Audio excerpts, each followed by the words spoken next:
Hivi ndio tunavyomaanisha tukisema kwamba kila kitu ni Mungu. Hakuna failure.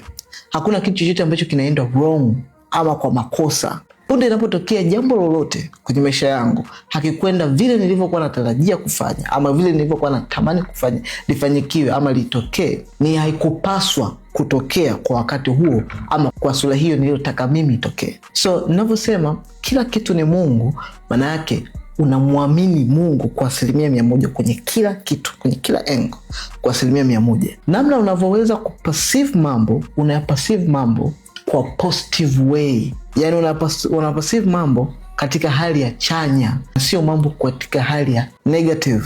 Iko hivi, mlango mmoja ukifungwa ama ukishindwa kufungua mlango ambao ulikuwa unategemea huu ndio tobo langu nitapitia hapa, huo mlango ukafungwa ama ukashindwa kuingia huko ndani, the only thing ni kwamba haupaswi kukaa hapo chini kuangalia kama mlango umefungwa, kusikitika, kuumia. No, rudi hatua moja nyuma, angalia milango mingine. Kuna milango zaidi ya 1000 ipo wazi kwa ajili yako. Yani kwenye situation yoyote hakuna namna moja kwa situation hiyo. So ukiona situation hii nitegemea ndapita hapa nikashindwa, utaki kuishia pale, oh bana imekuwa hivyo, this is wrong. No, rudi nyuma, angalia lengo ni kwenda kule mbele. Je, ni rudi nyuma, angalia milango mingine iliyobaki, ni 1000 iliyobaki, ni milango ipi ambayo ipo wazi? Do you understand? So ninavyosema everything is God, inamaanisha kwamba sio kila jambo linalokuja mbele yangu kwamba kila kitu ni kibaya au everything is bad. Hapana, sio kwamba kila kitu ni kibaya. Sometimes vitu ambavyo ulikuwa unaviona kama vile hii ni failure, sometimes kumbe ndio mafanikio. Inategemea na wewe umeweza kuitafasiri vipi situation uliyopitia.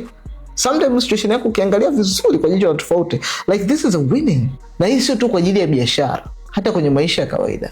Sometimes vitu ambavyo tunaviona vibaya, sometimes kuna vitu vizuri vikubwa vinavyopatikana kwenye vitu ambavyo tunaviona kama ni vibaya. Ndio maana nimekuandalia platform maalum inaitwa MBH. Platform hii tutakaa huko chini ndani kuzungumza kwa kina ni kwa namna gani ya kuweza kutoka popote pale tunapokuwa tumekwama ama ambapo tumeona mambo ni magumu, hayawezekani, kuweza kufikia ndoto zetu za kiuchumi na za kibiashara. Kwa sababu mindset ndio the only thing inaweza kukuonesha na kufungua ufahamu kwa kujua okay, hii safari ninayopitia mpaka hapa sio kwamba nimefeli, ila nilikuwa sijui tu mbele ni wapi na hatua ipi nipitie. So huko kwenye platform yetu hii utaweza kujifunza engo tofauti, namna tofauti za kuweza kuangalia situation na kuja na comeback kubwa ya kutoa eneo moja kwenda nyingine. Kama unataka kujiunga kwenye platform hii, hapo kwenye bio kuna link. Gusa hiyo link, itakupeleka moja kwa moja kwenye namna gani ya kuweza kujiunga